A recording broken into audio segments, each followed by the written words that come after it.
Hey everyone, and welcome to today's video. So I'm going to do something a little bit different. So the news of the facelift 2022 Mini has just gone live. So I've seen the photos early, so I thought, do you know what? Let's do a bit of a reaction video. So I've obviously already got an F56, which I'll put up on the screen now. So I'm interested to see what the changes are, obviously. They've only released details of the One Cooper and S at the moment. So they've not covered the JCW, so it'll be interesting to see in the future what they release. But let's cover the Cooper and the S today. Go through the changes from the front end, back end, side profile and interior. And just see what we think about it. I'll give my honest reaction in terms of what I think and why Mini have done maybe what they've done. So you join me in my home office today if you wonder where I am. So decorated on some of the walls around my desk are actually some of the cars that I've owned previously. So you can see, like, that's my very first R53.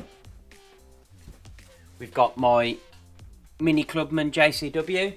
Now, out of all the Minis that I've ever owned or built, I think that's probably the one I would purchase again if I had the chance and own that again. So I've done a build on a red Clubman in the last couple of years. For me, my heart wasn't in that one as much as it was with that. That was something to get me through the period, and there's other videos covering that red Clubman if you want to check those out on the channel. So let's jump straight into the photos. I'll bring them up on the screen here so you can see what I'm talking about.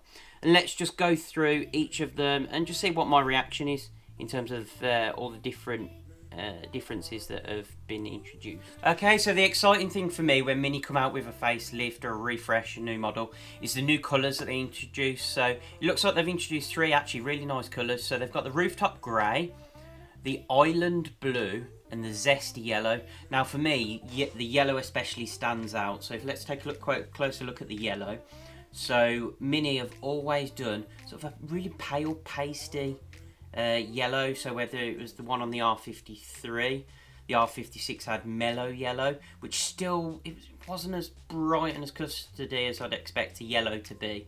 On this new model, they've actually introduced zesty yellow, which for me there's a hint of lime in it. So it's quite an acidic yellow by the looks of it. And I think that's a really interesting. Now I'm pleased with that. That's one colour I definitely wanted to see introduced on the F56. So I'm excited to see that one in person because I think that looks actually really smart.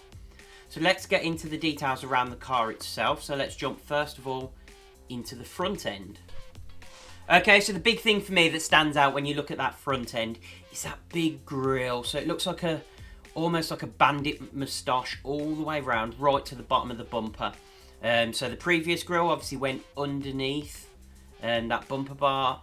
However, this one goes all the way to the bottom of the bumper. So it's a little bit of a departure. And I think Mini are doing that to get us used to that new front end that's going to come on all cars, not just Minis, which is the grillless front end when all these EVs come in that don't need that air into the engine bay for cooling, etc. They're going to be introducing these larger front ends, and I think this is the Mini's first step towards that and showing us where Minis are going in the future. So the other big thing to notice is there's no fog lights on the front bumper. So we're looking at the S1 on the screen now. It's got those little slits on the side of the bumper. Now I'm interested to know if there's any functionality or whether, like many manufacturers now, they're fake grills, so something visually and a visual cue rather than an actual functional grille that may cause some brakes or whatever. Now we can see there's brake ducts in the centre section of that bumper still. So for me, that's indicating that those are probably fake vents on the side. But let's see, you never know, Mini might surprise us. Obviously, they've still got the bonnet scoop, still fake by the looks of it. So there's still a little filled-in grille in there. So we've mentioned the black surround on the grille. Obviously, the bumper bar, that has an additional section now in it, a little slither of a grille underneath the number plate. Again, I'm assuming that's to allow cooling to the intercooler, because it is a 2-litre turbocharged engine with a front mount intercooler. So I'm assuming that's just to help with the cooling there.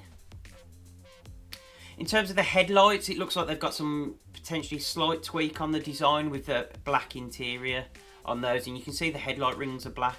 Now from what I understand reading the literature, and this will be confirmed close to the date, it looks like they've actually included on the S models potentially the black headlight rings, black door handles and petrol cap going forwards as a standard feature, but we're yet to see on that. And just from the front profile, it also looks like they may have carried over the GP3 shape mirrors, so they were more aerodynamic and slight different tweak to the previous F56. So it'd be interesting to see, but it looks like they've carried that design over from the GP3 as well. Okay, so let's look at that side profile. So on the S, it looks like there's definitely a new selection of wheels coming, so that's always good to see for those people that like to keep their cars stock. We can see the little A-panel grille, so the little grille there, that's definitely a new design. So yeah, it's nothing special. I think the front end is a lot more controversial. I think it's definitely the grower, the front end, for me. I think it's going to look smart once there's a few mods, maybe a lip or something like that. At the moment, I'm a bit sitting on the fence. From a side profile, there really isn't much change. Again, mentioned the fact that the S may get those black handles as standard, but waiting for that one to be confirmed. Okay, so when you then move to the rear of the car, so you look at that rear Cooper S bumper, there's definitely a change here. So it's a lot more angular in terms of the shape. There's that large black centre section. And what looks like a tiny little diffuser maybe on the bottom of the bumper on the S. It'll be interesting to see whether it is or not. I think for me, there's definitely design cues from the GP3 rear bumper. Not an exact replica or anything like that. This is only an S at the end of the day. But for me, it looks like they've actually taken some of those design cues and brought them into the S, which is refreshing. And I actually quite like that back end. Be interesting to see what it looks like in JCW form and whether they actually do a facelift JCW, but I'm really liking actually the rear end. I think it's a lot less controversial than the front end, and I do like that. I'm impressed with the rear end, so I'd be happy with that on my F56. Okay, so it's when we come to the interior, that's where it gets interesting. So there's definitely some new elements there. Yeah, so in that centre section where you'd normally have your speedo, apparently the 8.8 inch touchscreen is now going to be standard on all models, so you'll get Apple CarPlay on all models, so that includes the one Cooper and S apparently, so that's really good news. Also, you can see a new 3-spoke design on the steering wheel, only slightly tweaked, it's not major difference, but something refreshing and new. And it's the big thing for me is behind that, which is the part digital, part analog clocks. So it carries over from the Mini Electric and the Mini GP3, and that's something I really want on my F56, and apparently can be retrofitted. So I may even do a how-to video on that on the channel at some point. But what you'll see is there's a nice digital cluster. It's a little round cluster, sort of like this shape rather than the usual circle one. Has all the usual information, but much better and much more modern to look at. From there's not really many tweaks that you can see from these photos now on that interior. Okay, so as we've walked round that Cooper S, for me, rear end gets a thumbs up. Side profiles, yeah, there's no real changes to it. Interior, there's some nice tweaks to that, and I like the fact that they've added that Apple CarPlay as standard and the little digital clusters, so that's a big thumbs up from Mini from that. Front end, I think that's definitely going to be a grower. I think it's going to be one of those that you really need to see in person, because you can see what they've done. They've obviously done what BMW have done and elongated those kidney grills. Mini have done the same and just brought the grill from the top all the way to the bottom of that bumper. But no, I'm really interested to see this in person before I have final judgment. But for me, back end, interior, definitely a winner. Side profile, not really much change. Front, controversial, but certainly potential there, definitely. I think with the front lip, maybe a JCW version can build on that design, but a little bit more angular, and I think they may be onto a winner with this facelift. There's also the Cooper, so let's jump into that as well and take a look at the changes. Okay, so when it comes to the Cooper, obviously you don't get the brake ducts you get on the Cooper S, so that section within the grille is filled in. The black surround is there, just like it was on the Cooper S, that goes all the way to the bottom of the bumper, and the little slits on the outsides of the bumpers are there as well. So there's not massive differences now between the Cooper S and Cooper front end, other than obviously it doesn't have that bonnet scoop, it doesn't have the brake ducts, and there's actually a little bit of chrome trim on the Cooper that just goes sort of around where the old front grille surround went. There's a little thin chrome trim there as well. Other than that, no great changes, so my feelings are the same in terms of the Cooper front end to the Cooper S. So for the side profile on the Mini Cooper, So again, it's really just that A panel scuttle sort of side indicator repeater section that has changed. I'll put that up on the screen now. There's a lot of black there, but that was always the same on the Cooper and the One. So let's move to the rear end, and I think the rear end is where you see some, again, that new shape of rear bumper. It's quite plain, but you expect that with the Cooper. It's nice, there's nothing wrong with it. The nice black sort of bar around it.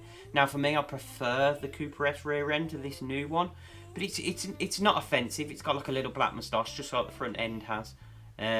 So again, for me, no big controversy there. Not as big a fan of the Cooper rear end or the facelift Cooper rear end as the Cooper S, but I'm sure it's a grower.